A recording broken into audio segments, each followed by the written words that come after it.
Elizabeth, bisa dipanggil Adinda. Saya mahasiswa dari jurusan Pendidikan Islam Al-Asy'ari, Institut Agama Islam Negeri Batu Sangkar. Di sini saya akan mewawancarai mengenai buku KMS di Posyandu dan mengukur berat badan tinggi badan anak serta status gizi anak yang ada di Posyandu yang dilaksanakan. Terlebih dahulu, perkenalkan Bu, nama Ibu siapa, Bu? Baiklah, nama saya Rina Putri Astuti, biasa dipanggil Rina. Umur saya 35 tahun. Saya dinas di Puskesri Cerucu Anau, Kenegarian Cerucu Anau. Nama posyandu yang Ibu laksanakan apa, Bu? Saya di sini ada 2 posyandu, Cerocok, Posyandu Mawar, Kampung Anau, Posyandu Melati.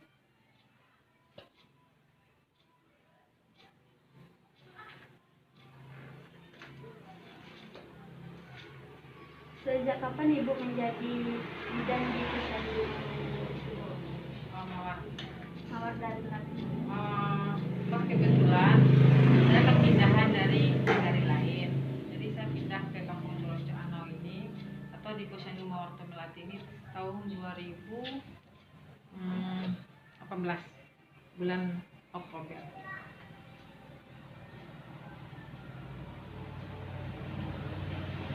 Atau pada masa pandemi ini posyandu yang Ibu jalankan masih terjalan seperti biasa atau gimana, Bu?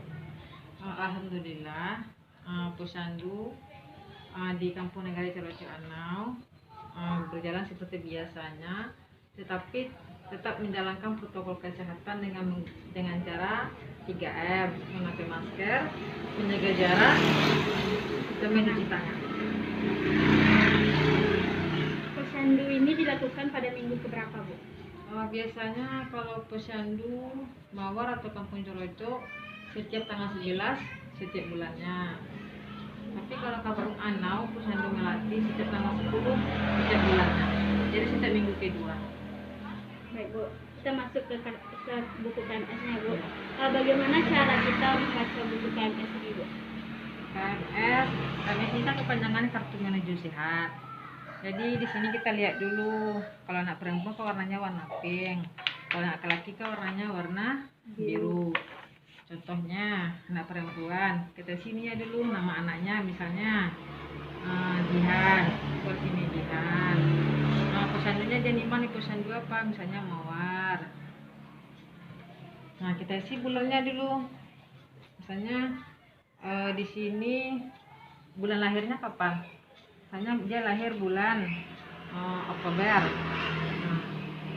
Nah di bawahnya bulan November, Desember, Januari, Februari, Maret. Jadi misalnya dia lahir bulan Oktober, di bulan November kan udah sebulan tuh. Jadi kita kan menimbangnya kalau dia udah lewat sebulan. Misalnya di bulan Oktober dia lahir, beratnya 3,1. Kita kasih titik di sini 3,1. Tuliskan di sininya beratnya 3,1. Setelah itu, ini kan ada KBM. KBM ini kan kepanjangannya? Kenaikan berat badan minimal. Jadi di sini setiap bulannya anak bayi ini yang kurang 6 bulan, kan setiap bulannya harus naik minimal 800 gram. Ini kan ada di sini. Bulan kedua harus 900 gram, kan dan seterusnya di sini. Di sini kan ada contohnya. Terus misalnya bulan November lagi nak, dia beratnya berapa? 4 misalnya kan. 4. Kita lihat di sini grafiknya nih. Nah, kasih titik di 4. Nah, kita buatlah garis.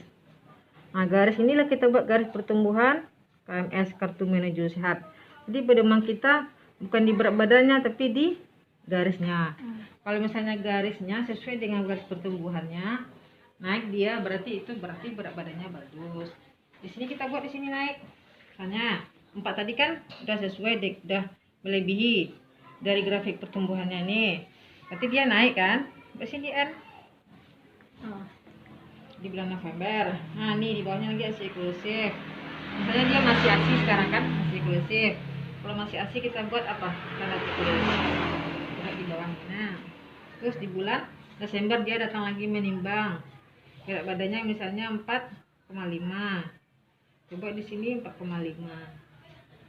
Kasih titik, kita hubungkanlah garisnya dari bulan ke bulan 4,5. Nah, tapi di sini kita lihat tidak sesuai dengan garis pertumbuhan, dia agak ke bawah.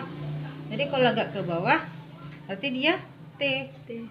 Nah, di bawah kan ada keterangannya kalau T berat badannya mendatar atau menurun. Kita buat T di sini ya. Kita tanya lagi, apakah anak ibu masih asli eksklusif atau enggak, Bu? Nah, masih katanya. Kita kasih juga tanda checklist. Terus di bulan selanjutnya berat badannya 5. Nah, kita lihat di grafiknya berat badan di sini kan 5. Kasih titik. Kita buka juga garisnya lagi. Apakah masih sesuai atau di bawahnya? Ternyata kita temukan masih di bawah garis menuju ini ya, grafiknya. Berarti masih T, dia masih turun. Kita tanya lagi, ibu masih siklus atau enggak gitu kan? Oh, enggak lagi, udah dikasih susu bantu katanya. Kita kasih A. Bukan, kita kasih X. Kalau A di sini kalau dia tidak datang dalam penimbangan. Oh gitu. Begitu seterusnya kan, Bu.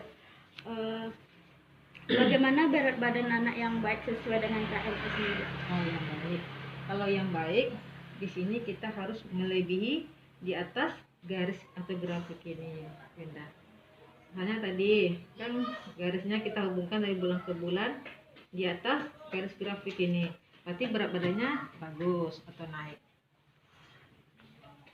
Bagaimana cara menimbang anak balitanya? Apakah menggunakan timbangan gantung atau timbangan yang seperti kayak berdiri gitu? Oh, kalau kita posyandu kita menggunakan timbangan gajin seperti di foto.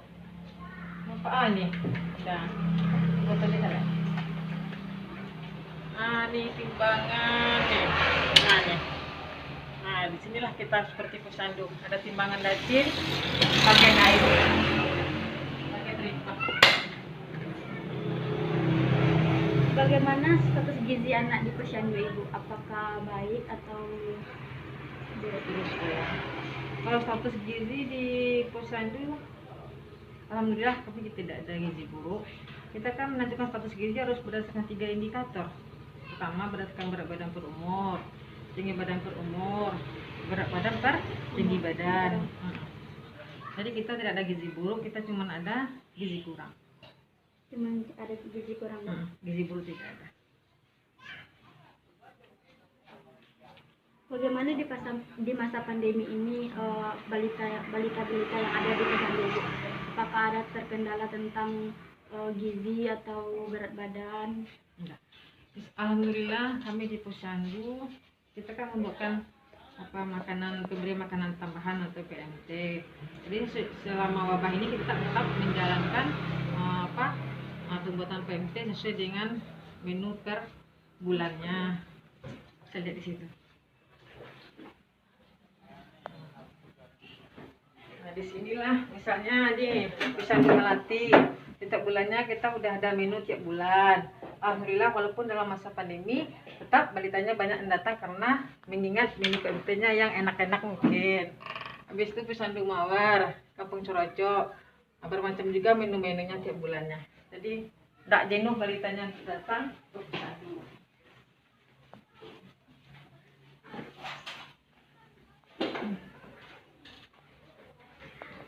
Terus apa solusi yang ibu berikan jika salah satu orang balita yang dihadapi posyandu ibu memiliki status gizi yang kurang atau buruk? Nah, kalau misalnya ada balita kita yang statusnya gizinya kurang, berarti kita kan perlu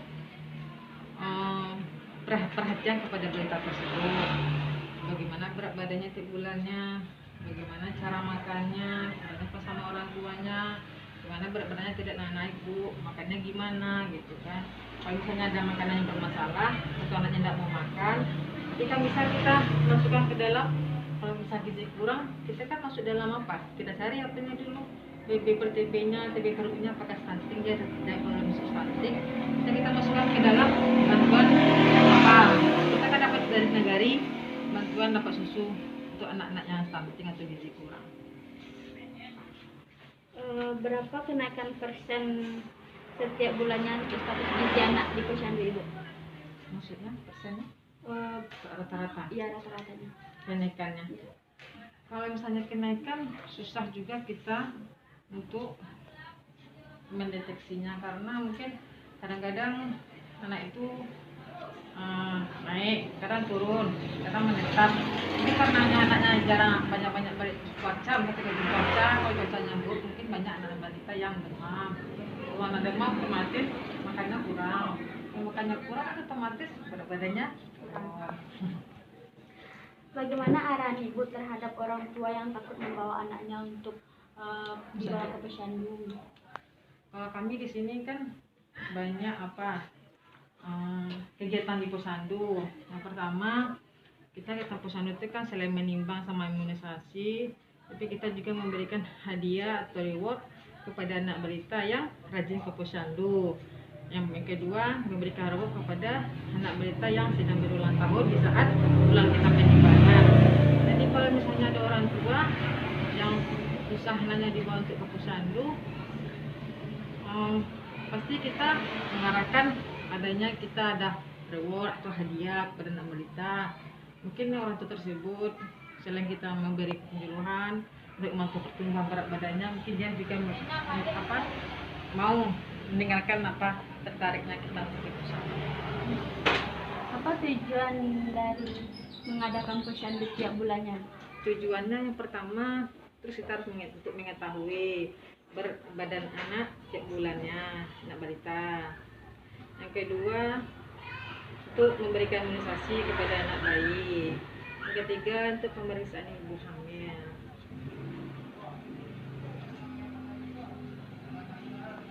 Yang keempat, mungkin memantau pertumbuhan gizi anak balita tersebut